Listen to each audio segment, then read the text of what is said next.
O tema de hoje é fake news. E eu gostaria que você escutasse com muita atenção, porque realmente é um tema de suma importância. Aliás, é possivelmente o tema de maior importância para a nossa geração aqui no Brasil. E esse áudio, se não for levado a sério, pode ser o último aviso. Eu posso estar sendo um pouco dramático, mas você já vai entender o porquê. Parece uma coisa pequena, mas envolve tanta coisa gigantesca que a partir do momento que a gente se dá conta de onde a gente está entrando, quando a gente se dá conta do que está acontecendo, é bom começar a ficar assustado. Então, assim, eu queria falar um pouquinho sobre o fake news, tá? Porque é um termo bastante novo aqui no Brasil. É uma expressão bastante comum nos Estados Unidos, né? Porque obviamente se refere a uma notícia falsa, a uma notícia inverídica. Isso no Brasil nunca foi problema, né? A gente teve a vida toda, teve notícias falsas, a gente teve sensacionalismo, invencionices da mídia para conseguir, eu ia dizer clique, mas muito antes de clique, muito antes de internet, né? Eu, por exemplo, cresci, tinha nas bancas o Notícias Populares. Notícias Populares, para quem não conhece, eu não sei se era específico de São Paulo, tinha tiragem nacional, mas Notícias Populares é um jornal extremamente sensacionalista, ele até brincava com as notícias, tinha coisa que era mentirosa, que era claramente mentirosa, tinha coisa que você te duvidava que de repente fosse verdade, mas era um jornal que via de regra ele servia para mostrar coisa que nenhum outro jornal se mostraria, né? E as pessoas sempre encararam dessa forma notícias populares, acabam fechando.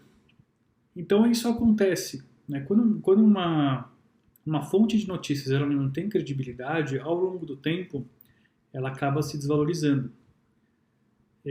Qual é o problema quando ela sim é encarada como uma fonte verídica, como uma fonte respeitável, confiável e que busca a verdade, mas de repente começa a passar algumas mentiras menores desapercebido, né? Isso sempre foi o caso da nossa mídia mainstream, da nossa mídia tradicional, né? Os grandes veículos de comunicação nunca se preocuparam em esconder que existia dentro das redações algum determinado viés, às vezes a favor do governo, às vezes contra o governo, às vezes de esquerda, às vezes de direita, apesar de que isso não era dito explicitamente, mas sempre houve o conceito de repente passar uma mentirinha, né? De repente passar alguma coisa que não fosse necessariamente verdade, porque atendia a uma narrativa, né? Atendia a uma linha editorial. Ou então era simplesmente algo sensacionalista, ainda que fosse mentiroso, mas para chamar atenção porque as pessoas acreditam em muita coisa. Ainda quando eu era novinho, quando eu era criança, eu lembro claramente, eu lembro vividamente de eu acho que era um Globo Repórter, se não me engano, o programa. Não lembro se era Globo Repórter, talvez fosse Fantástico. Eu não lembro, eu lembro que era um programa dedicado exclusivamente a mostrar, isso foi final dos anos 80, começo dos anos 90, um programa, foi um dia que aquele programa se dedicou exclusivamente a mostrar uma autópsia de um ET. Esse vídeo, inclusive, ele depois na internet ele ficou famoso, rodou o mundo, né? Mas ele é muito anterior a isso, porque eu vi isso quando era criança, né? Se você joga no Google hoje autópsia de ET, eu vi que é o primeiro resultado que sai lá. Esse vídeo eu assisti quando era criança na Globo. E é hoax, ele é fake, ele é uma montagem, é mentira. Então mentira sempre existiu. Mas quando era uma mentira no sentido não de atacar alguém especificamente, mas de simplesmente vender mais, nunca foi considerado um problema. né? A gente sempre, de alguma forma, tolerou isso. O que chama a atenção é que quando você chega na era da internet, tudo isso muda. Por quê? Porque a internet ela democratiza a informação, ela descentraliza o processo de disseminação da informação. Então você conseguir informação, primeiro, é muito fácil e barato hoje, e segundo, que por ser fácil essa informação, ela circula com muita rapidez, né? Então você consegue debater sobre um tema ao redor do mundo em pouco tempo. Isso a gente vê um caso bastante patente agora no Covid, né? No coronavírus. Esse vírus chinês, quer dizer,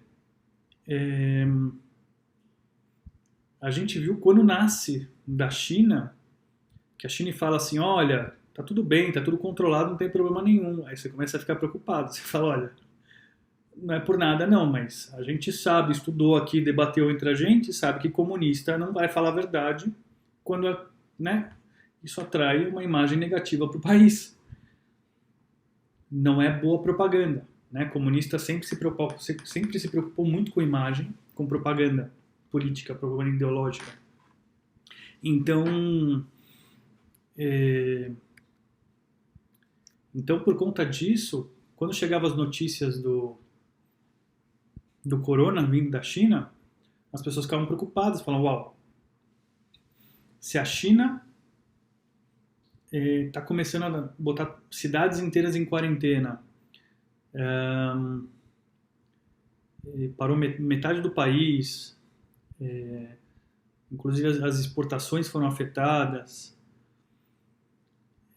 então a coisa foi meio séria assim, né? Então teve aí muito que não foi contado pra gente.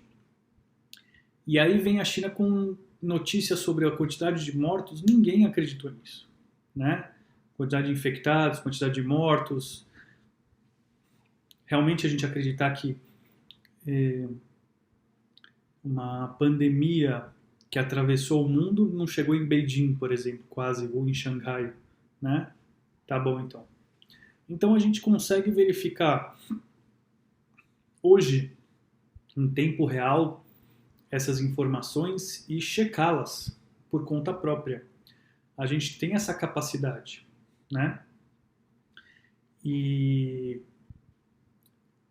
a mesma coisa acontece, né?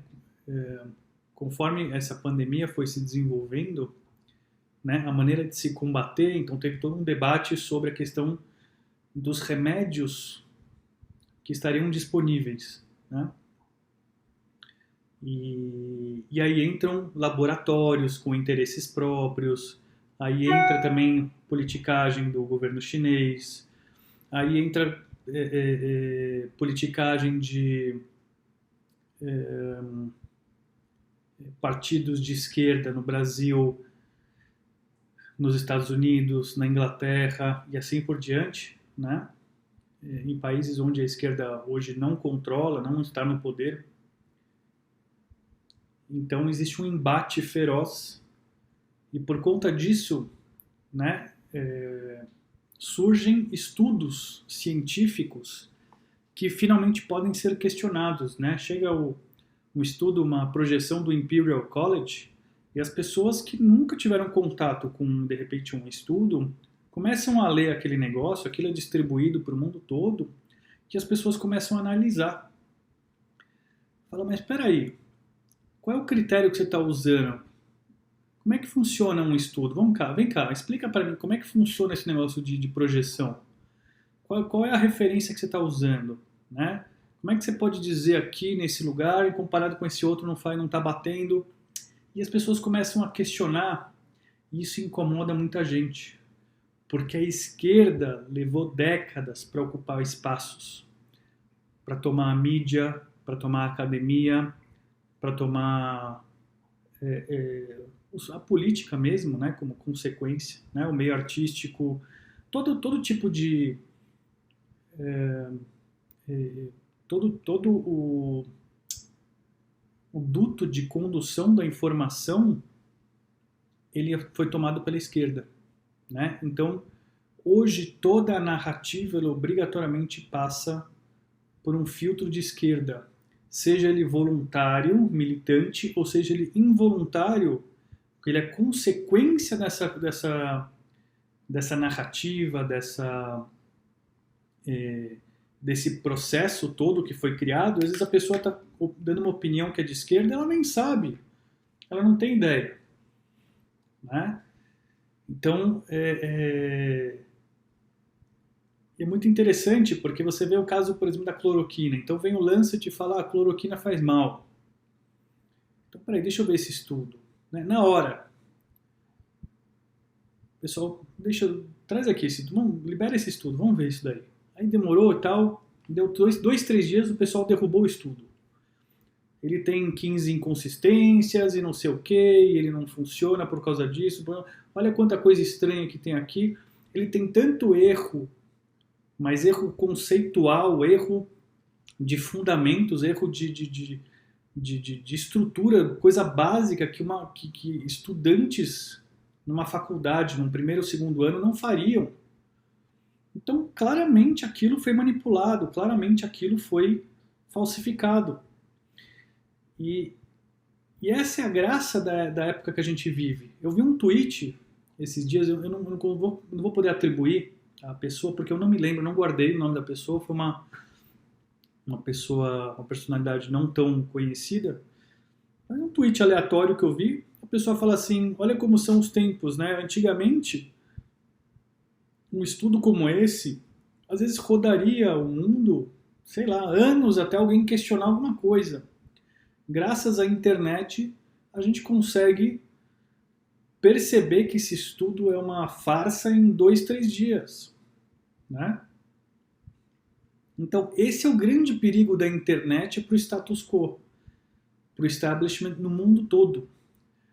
A gente chega num ponto que, com a internet, a população está cada vez mais consciente e, portanto, cada vez mais exigindo a sua participação no poder. Ela entendeu que o jogo é um jogo de cartas marcadas e ela está querendo trocar o baralho. E isso está causando disrupções muito sérias, né? Está causando problemas muito sérios no mundo todo. Aqui no Brasil especificamente, né, isso fez com que as pessoas começassem a questionar, por exemplo, o governo do PT, né? Já lá no início, até um pouco antes, final aí do governo Fernando Henrique, começou a se formar pequenos grupos, né? Pequenos think tanks liberais no Orkut. Você tinha alguns grupinhos conservadores aqui e ali, mas pequenas bolhas mesmo, né? Pequenos grupinhos bastante localizados. Conforme isso evolui, primeiro com o Facebook, depois com os programas de mensagem instantânea, e finalmente com os smartphones, que tornou isso móvel, né? Saiu de casa, do trabalho, da escola, e a pessoa carrega para onde ela estiver. Então, você conseguiu massificar esses debates.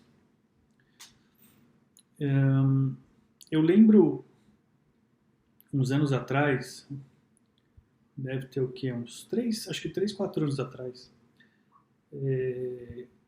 eu conheci um grupo de pessoas interessadas num determinado partido, não importa qual, já me decepcionei, obviamente.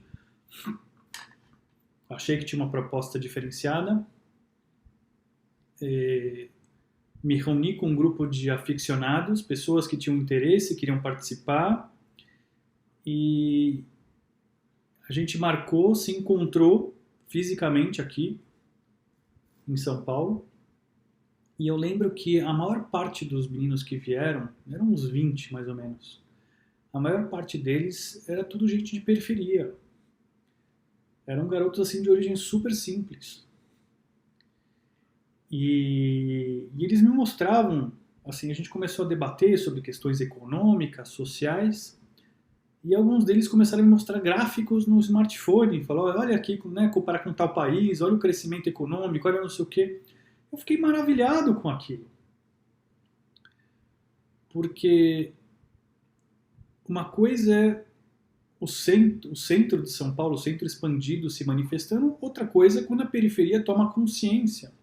E isso fica patente, inclusive, no estudo que o PT fez do porquê que não está ganhando em São Paulo. Né? Deveria ter um resultado muito mais expressivo em São Paulo,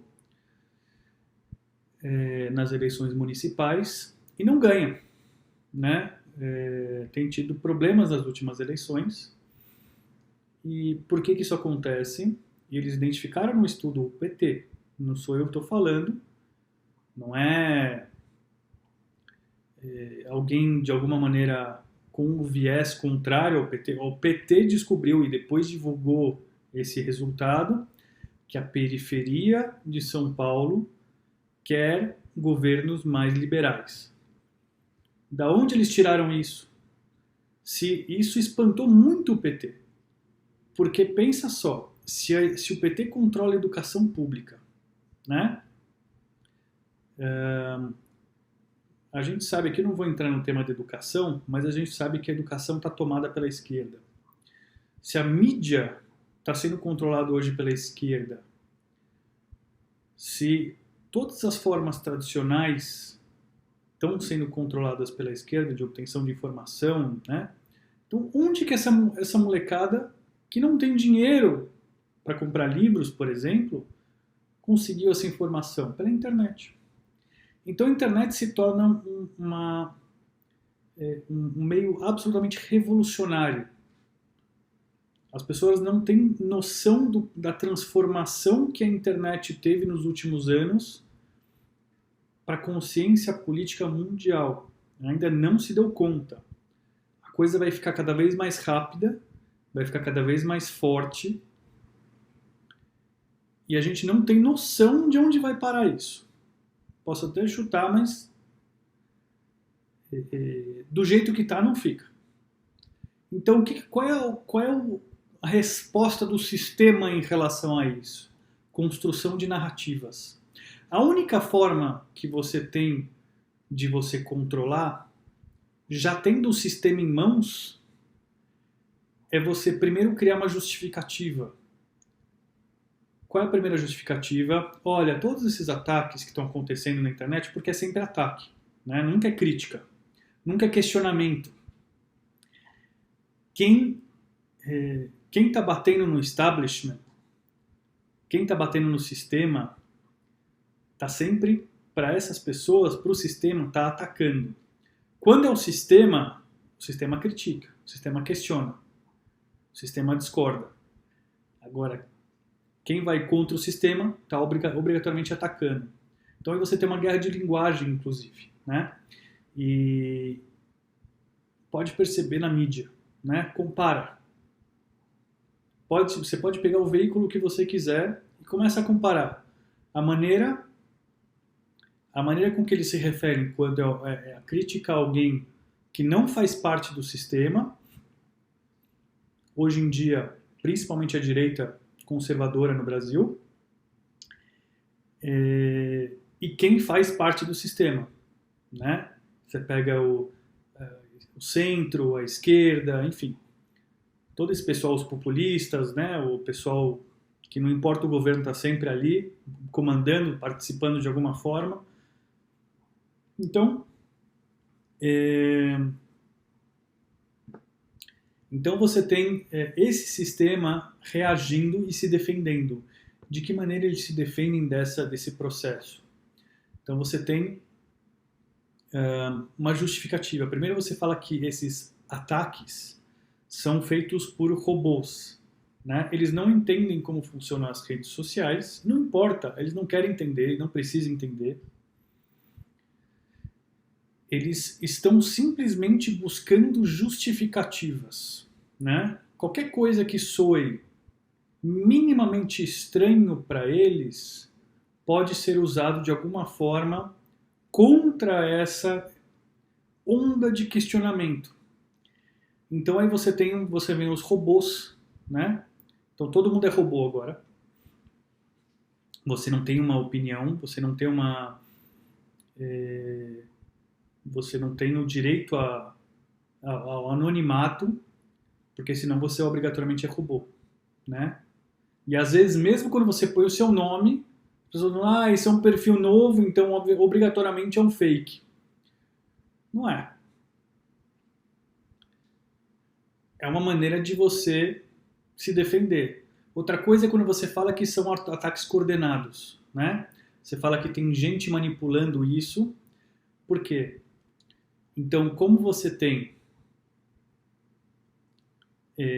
uma boa parte desse sistema composto pela esquerda ou produto dela infectado por essas ideias de esquerda, então é natural que eles pensem que tudo o que acontece no Brasil, obrigatoriamente, ele passa por um filtro da esquerda, ou seja, ele tem que ser obrigatoriamente hierarquizado, ele precisa ser coordenado, ele precisa ser organizado de maneira central, né, planejado e seguindo uma cartilha, uma determinada cartilha e com um sistema de financiamento disso, né? Então eles não acreditam em geração espontânea de opiniões, em uma reação espontânea da população, porque isso significaria uma coisa terrível, que eles perderam o controle.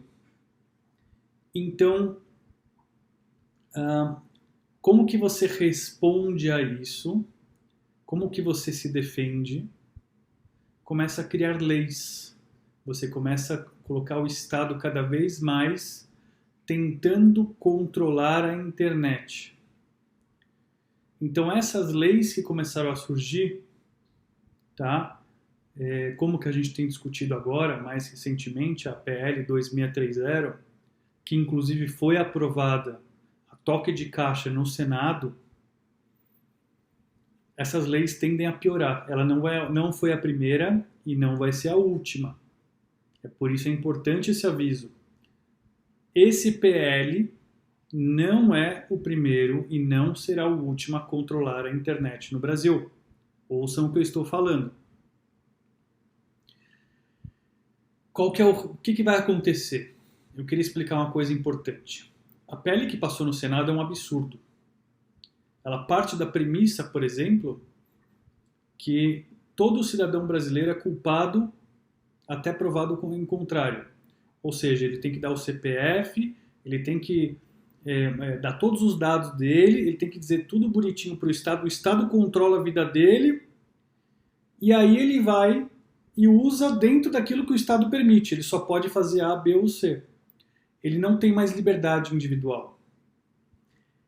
Ou seja, tudo aquilo que você tem no mundo real, no mundo físico aqui no Brasil, onde o Estado controla a sua vida e você só é permitido a fazer aquilo que o Estado te permite, né? Essa é a mentalidade no Brasil.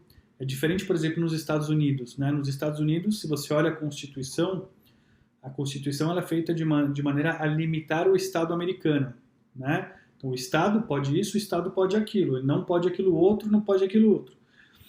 Então o controle da população sobre o Estado. Aqui no Brasil é o contrário, né? Então como lá o Estado ele é controlado pela população, então tudo aquilo que não é proibido por lei é permitido. Parece lógico, mas aqui no Brasil é o contrário. Inclusive o STF já deixou isso claro com todas as letras, já foi dito explicitamente, eu faço questão de bater nessa tecla quantas vezes forem necessário. Já foi dado a letra no STF, já foi dito explicitamente isso. Não é porque não é proibido pela lei brasileira que é permitido ao cidadão brasileiro. Ou seja, só é permitido passando pelo crivo do Estado. Então a sua liberdade ela é dependente de uma condescendência estatal. É um absurdo isso. E isso está se tornando cada vez mais comum na internet, né? Então, justamente por isso que eles criam essas leis, né? Inclusive são leis que elas têm um nome bonito, obrigatoriamente, porque elas são leis duríssimas. Elas são leis que elas visam controlar o comportamento do brasileiro na internet. Então, por isso, elas têm, nesse caso específico, né, esse PL 2630 chama Lei Brasileira de Liberdade, Responsabilidade e Transparência na Internet. Ou seja, ele vem tirar a sua liberdade, por isso ele fala liberdade, ele vem te trazer todos os deveres, por isso diz responsabilidade, e de transparência, mas transparência para quem? Para o Estado, não para você, né? Na internet. Não você tem que pensar que isso foi criado por político, pelo Estado. Então, quando eles falam em liberdade, a liberdade é para eles, não para você. Ao contrário, é para restrição das suas liberdades. A liberdade do Estado é a restrição da liberdade do cidadão. Então, quando eu falo da responsabilidade, jamais é responsabilidade do Estado. Jamais. Obrigatoriamente é do cidadão. Então, são mais deveres. Quem controla isso? O Estado. Então, para isso, você precisa de transparência também. Transparência do quê? O cidadão não tem o direito de ter a sua privacidade. Ele não tem direito de ter o anonimato. Ele não tem direito de usar a internet como uma área livre. Ele tem que se expor ao Estado, ele tem que prestar contas ao Estado, o Estado tem que controlar e dizer sim, isso pode, isso não pode. E aí, conforme eu disse que o que foi aprovado no Senado foi um absurdo, né? Quando chega na casa, no Congresso, quando chega na Câmara, ele vai passar também. Mas ele vai passar e você vai ver a direita comemorando. Por quê? Os pontos complicados a gente conseguiu evitar, né? Isso foi vetado pelo presidente, a bancada do governo conseguiu tirar os pontos mais polêmicos e não sei o quê. Enfim, o que eles aprovaram no Senado basicamente foi uma lei totalitária com um monte de boi de piranha, né? Então, por quê? Porque eles sabem que são coisas impossíveis, são coisas absurdas, são coisas que sem pé nem cabeça. Porque quando chega na Câmara, a Câmara vai modificar isso, e isso que são os bois de piranha, ou seja, não se preocupe, ninguém vai precisar botar o CPF para entrar na internet. Ninguém vai precisar dar o seu, enfim, dar o seu currículo completo, dar todas as suas informações para poder navegar na internet. Mas sim, vem o resto. Né? Vem todo o controle, vem todos os deveres, vem mais garras do Estado e não para por aí. O que me assusta em tudo isso não é a sanha do Estado. O que me assusta é a passividade do cidadão. Nós estamos passivos. Nós estamos vendo por parte, por exemplo, do judiciário, que cidadãos são presos por críticas que fazem a autoridades, por posicionamentos que tomam ideológicos, e ninguém faz nada. E não é só do judiciário, não. Isso é em governos estaduais e municipais também. Principalmente em governos do PT no Nordeste, governos de esquerda. Estão prendendo gente a rodo por estar criticando os governantes.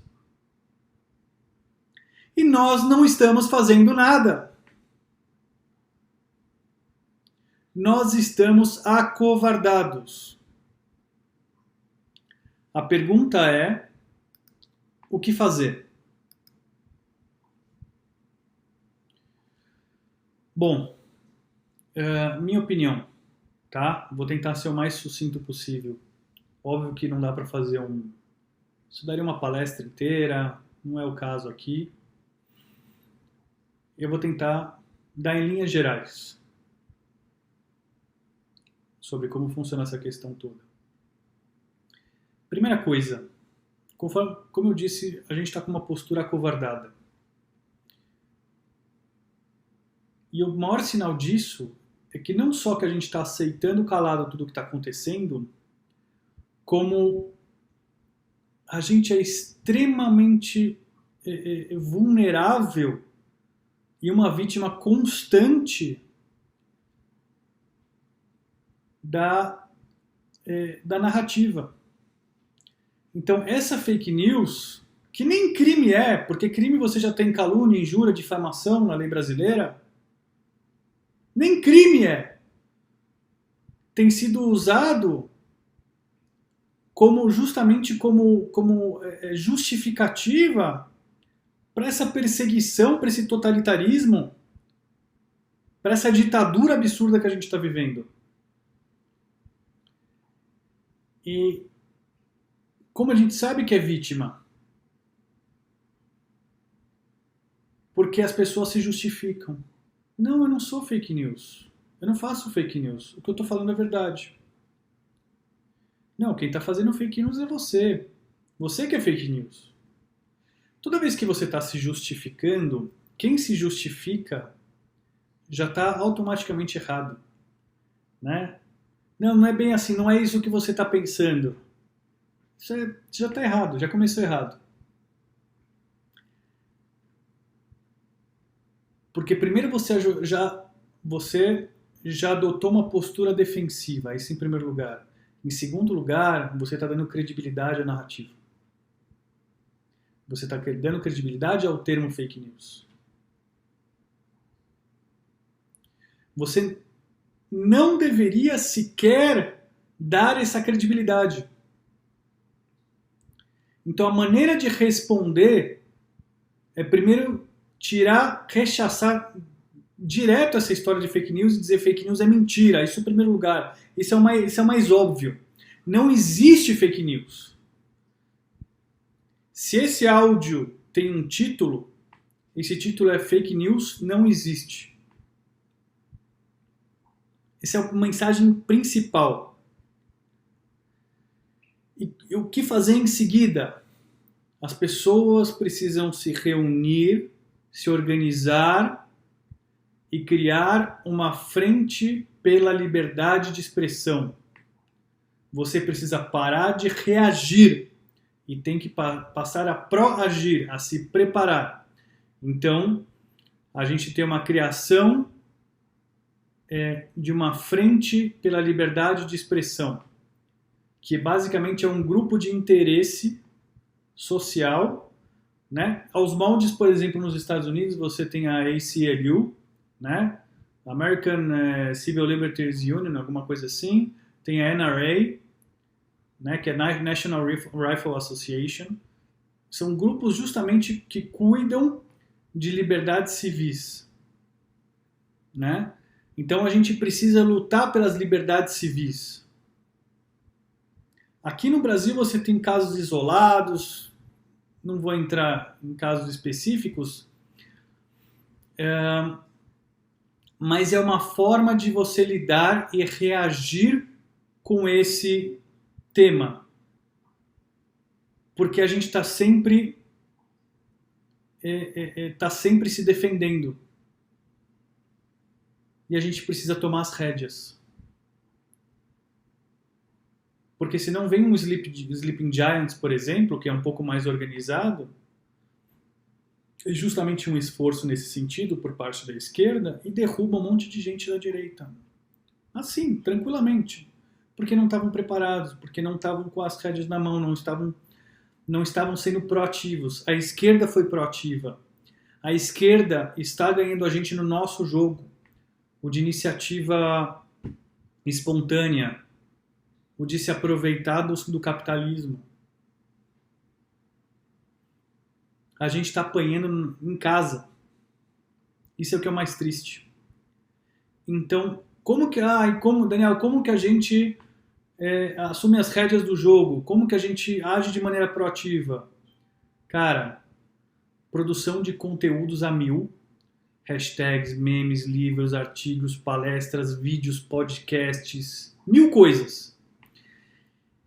E por meio desses grupos organizados começam a surgir essas ideias, tipo um Sleeping Giants, por exemplo, né? De você controlar a narrativa de você partir para cima da esquerda.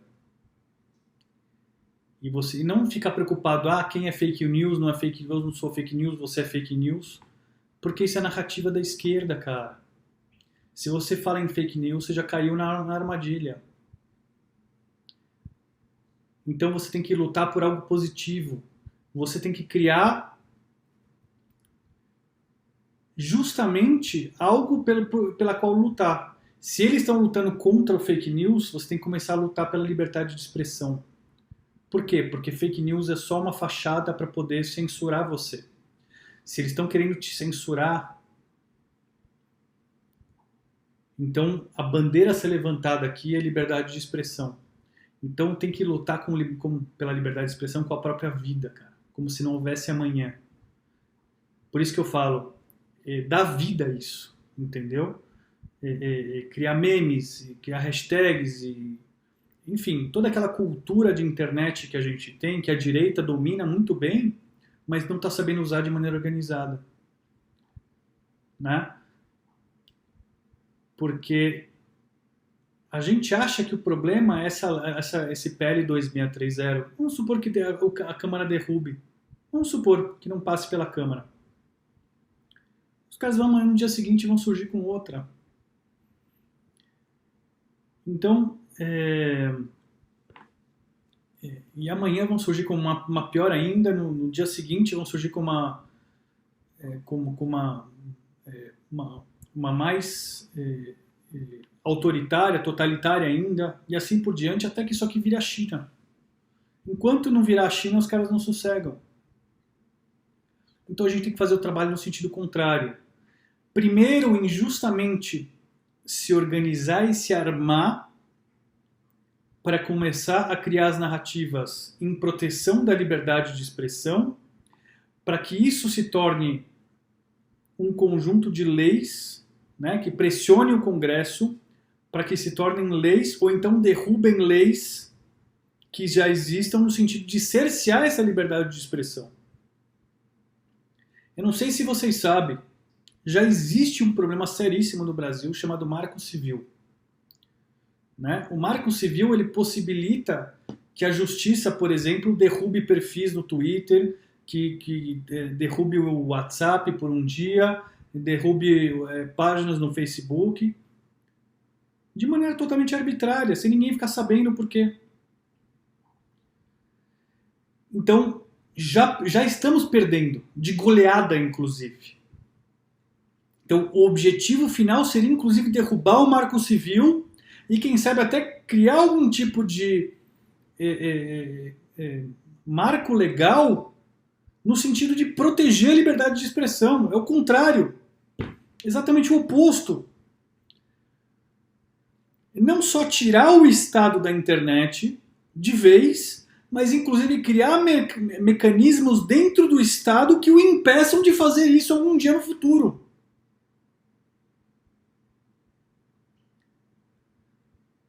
Então, por isso é tão importante.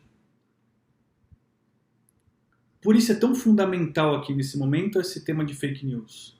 Porque ou a gente começa a se mexer nesse instante, ou então já era. Isso aqui vira a China em 2 minutos. E eu não sei por vocês, mas eu não gostaria de viver na China. Muito obrigado.